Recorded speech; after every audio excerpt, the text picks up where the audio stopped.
الحمدللہ رب العالمین والصلاة والسلام علی سید الانبیاء والمرسلین اما بعد فاعوذ باللہ من الشیطان الرجیم بسم اللہ الرحمن الرحیم ان اللہ وملائکتہ یصلون علی النبی یا ایہا الذین آمنوا صلوا علیہ وسلموا تسلیما اللہم صلی علی سیدنا و مولانا محمد وعلی آل سیدنا و مولانا محمد وبارک وسلم وصلی علیہ الصلاة والسلام علیکہ یا رسول اللہ وعلی آلکہ و اصحابکہ یا حبیب اللہ الصلاة والسلام علیکہ یا نبی اللہ وعلی آلکہ و اصحابکہ یا حبیب اللہ۔ یہ ایک بڑی خوبصورت حدیث مبارکہ ہے، صرف آج ایک ہی حدیث پڑھنی ہے جس میں نبی رحمت صلی اللہ علیہ وآلہ وسلم نے اپنی امت کے 15 برے کام گنے ہیں، اور ان 15 برے کاموں کو نبی کریم صلی اللہ علیہ وآلہ وسلم نے اپنی امت پر مصائب اور آلام کی وجہ بتایا ہے۔ یعنی نبی کریم صلی اللہ علیہ وسلم نے ارشاد فرمایا کہ میری امت کے اوپر پریشانیاں اور مصیبتیں تب نازل ہوں گی جب میری امت یہ 15 کام کرے گی۔ اب ہمیں جاننا چاہیے کہ وہ 15 کام کون سے ہیں، لیکن یہ پڑھنے کے بعد مجھے یہ لگتا ہے کہ ان میں سے کوئی بھی ایسا کام نہیں ہے جو اس امت کے اندر نہیں پایا جاتا۔ حضور نبی کریم صلی اللہ علیہ وآلہ وسلم نے ارشاد فرمایا، حضرت علی رضی اللہ تعالیٰ عنہ اس حدیث کے راوی ہے، نبی کریم نے ارشاد فرمایا جب میری امت 15 برے کام کرنے لگے گی تو اس پر مصائب و آلام گھیرا ڈال لیں گے، یعنی پھر بندے کے اوپر مصیبتیں آ جائیں گی۔ ہم نے عرض کیا یا رسول اللہ صلی اللہ علیہ وسلم وہ 15 کام برے کون سے ہیں؟ سب سے پہلی چیز نبی کریم صلی اللہ علیہ وآلہ وسلم نے ارشاد فرمایا اذا کان المغنم زولا، جب مال غنیمت ذاتی دولت بن جائے گی، یعنی جنگوں سے لوٹا ہوا مال یہ امت کے اندر تقسیم نہیں کیا جائے گا، بلکہ جو فتح کرنے والے ہوں گے وہ اس کو اپنا ذاتی مال سمجھیں گے اور دوسروں کے اندر تقسیم نہیں کریں گے۔ دوسری چیز نبی کریم نے ارشاد فرمایا والامانۃ مغنما، جو اگر کسی شخص کے پاس امانت رکھی جائے گی تو وہ امانت میں خیانت اپنا ذاتی مال سمجھ کر کرے گا، یعنی یہ نہیں سوچے گا کہ کسی نے میرے پاس امانت رکھی ہوئی ہے وہ اس کو ضائع کر دے گا اور مال غنیمت سمجھ کر اس کو ہڑپ کر جائے گا۔ تیسری چیز ارشاد فرمایا والزکوٰۃ مغرما، زکوٰۃ ہر مسلمان کے اوپر دینا فرض ہے، لیکن یہ بری خصلت ایک یہ نبی کریم علیہ الصلوۃ والسلام نے ارشاد فرمایا کہ زکوٰۃ دینا ایک جرمانہ سمجھا جائے گا، کہ زکوٰۃ یہی وجہ ہے کہ آج ہمارے کتنے لوگ ہیں جو صاحب نصاب ہونے کے باوجود زکوٰۃ نہیں دیتے، دیں بھی تو سمجھتے ہیں کہ شاید یہ اللہ تعالیٰ نے ہمارے اوپر کوئی جرمانہ عائد کر دیا۔ نمبر 4 نبی کریم صلی اللہ علیہ وسلم نے ارشاد فرمایا اطاع الرجل زوجتہ، آدمی اپنی بیوی کا بڑا فرما بردار ہوگا، وَأَكَّ أُمُّهُ، اپنی ماں کا نافرمان ہوگا،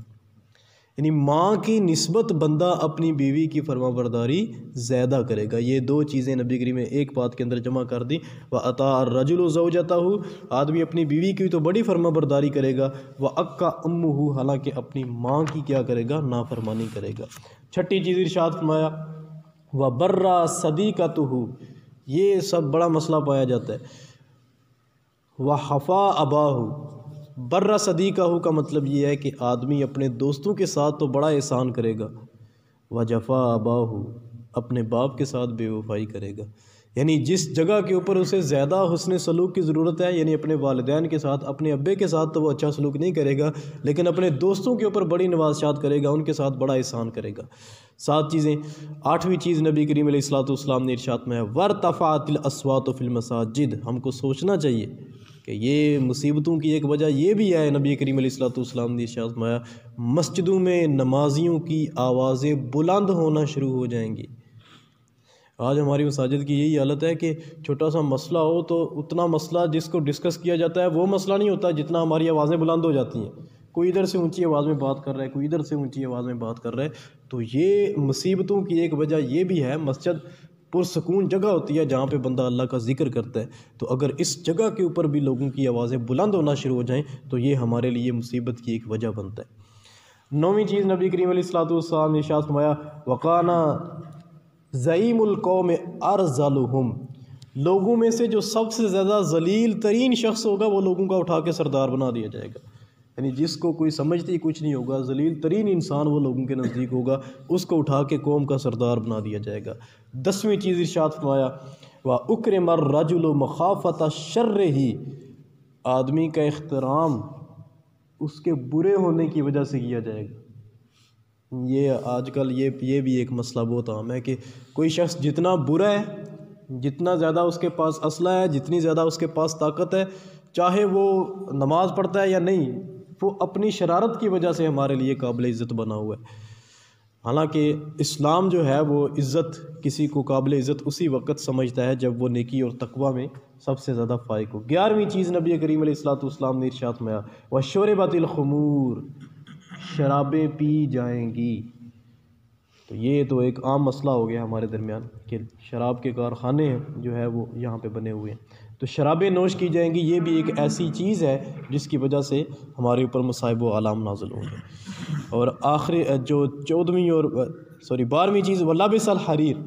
ریشمی کپڑا مرد کو پہننے کی اجازت نہیں ہے، لیکن نبی کریم علیہ الصلوۃ نے ارشاد فرمایا میری امت کے مرد ریشمی کپڑے استعمال کریں گے۔ یہ تو آج کل دیندار طبقے نے استعمال کرنے شروع کیے ہوئے ہیں، کتنے ایسے نعت خواں ہیں جو ریشمی کپڑے استعمال کر کے وہ نعتیں پڑھتے ہیں، تو یہ بھی ایک مصائب و آلام کی ایک وجہ ہے۔ 13ویں اور 14ویں چیز، اس کو ہم نے زیادہ غور سے سننا ہے۔ وَاتَّخَذَتِ الْكَائِنَاتُ وَالْمَعَازِفُ، گانے بجانے والی لڑکیاں اور سامان یعنی ڈول باجے گھروں میں رکھے جائیں گے۔ تو یہ ہمارے ہاں اگر شادی آ جائے تو ہماری جو دن طے کرتے ہیں، دن طے کرنے کے بعد جب تک وہ شادی نہیں ہو جاتی وہ ایک سلسلہ چلتا ہے جس کو گانے گانے کا ایک پورا کلچر ہماری تہذیب کے اندر آ گیا ہوا ہے، ٹھیک ہے جی۔ تو یہ بھی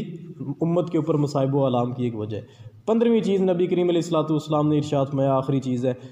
وَلَعَنَ آخِرُ هَٰذِهِ الْأُمَّةُ أَوَّلَهَا، اس امت میں بعد میں پیدا ہونے والے لوگ پہلے گزر جانے والے لوگوں کے اوپر لعنت و ملامت کریں گے کہ وہ اچھے نہیں تھے۔ تو یہ 15 چیزیں نبی کریم علیہ الصلوۃ نے ارشاد فرمانے کے بعد ارشاد فرمایا فَلْيَرْتَكِبُوا عِنْدَ ذَلِكَ رِيحًا حَمْرَاءَ أَوْ خَسْفًا أَوْ مَسْخًا، جب یہ سب کام ہونے لگ جائیں تو لوگوں سرخ آندھی کا انتظار کرو، یا زمین میں دنس جانے کا انتظار کرو، یا چہرے مسح کیے جانے کا انتظار کرو۔ یعنی جب یہ 15 کام ہو جائیں تو پھر ان 3 چیزوں میں سے ایک چیز کے لیے تیار رہو،